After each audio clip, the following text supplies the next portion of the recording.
For 6 centuries, the Ottoman Empire acted as the physical bridge between East and West, a power that predates the very concept of modern superpowers. At its peak, its reach spanned 3 continents. Yet this massive geopolitical anchor vanished almost as soon as the 20th century began. The empire didn't fall to a superior invading army.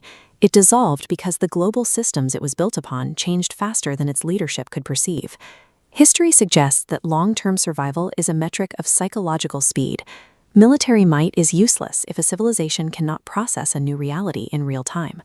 The Ottomans built their wealth on geography. By controlling the primary trade routes between Europe and Asia, they became the world's essential middleman. But prolonged success creates a specific kind of institutional blindness. When a system works perfectly for centuries, the incentive to question it disappears. Modern professionals face a similar volatility. Software, market trends, and entire industries now have lifespans measured in years rather than decades.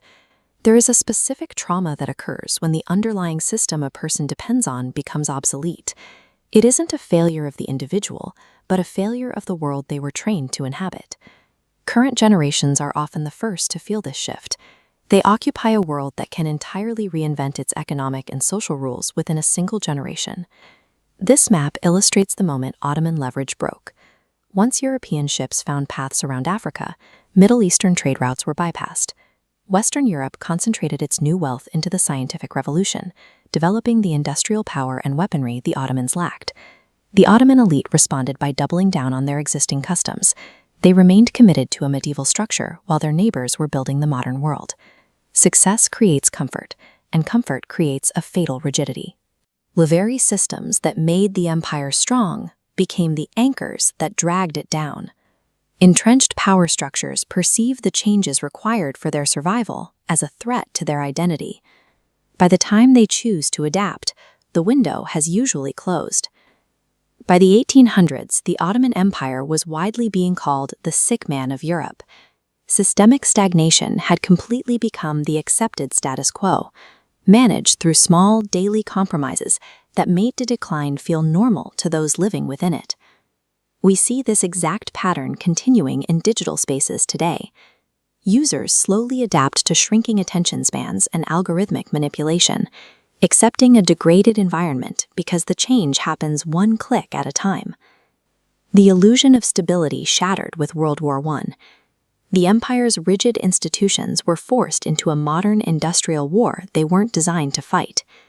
In the resulting chaos, the state turned inward, searching for scapegoats for its collapse. This led directly to the systemic horror of the Armenian genocide. When foundations fail, society often defaults to nationalism and fear rather than addressing the structural rot. Destruction becomes a desperate substitute for a solution. By 1918, the 600-year-old Ottoman state was effectively dead, its territories occupied and its former power reduced to ruin. Out of this vacuum emerged Mustafa Kemal Ataturk. He realized that Turkey could only survive if it completely severed its ties to the imperial past. He aggressively dismantled the old identity, replacing religious law with a secular republic and overhauling the education system to match the standards of the West. Ataturk's actions were based on a single calculation. If the old form of the state was incompatible with the new world, the form had to be destroyed to save the people. Survival required a total pivot. To remain Turkey, it had to stop being the Ottoman Empire. This necessity of reinvention has moved from the scale of nations to the scale of individuals. People today are constantly forced to cycle through digital identities and professional personas just to keep pace with a shifting economy. This constant adaptation is a survival mechanism. In a world where the rules change every few years, identity itself becomes a liquid asset rather than a fixed point. The Ottoman history serves as a warning.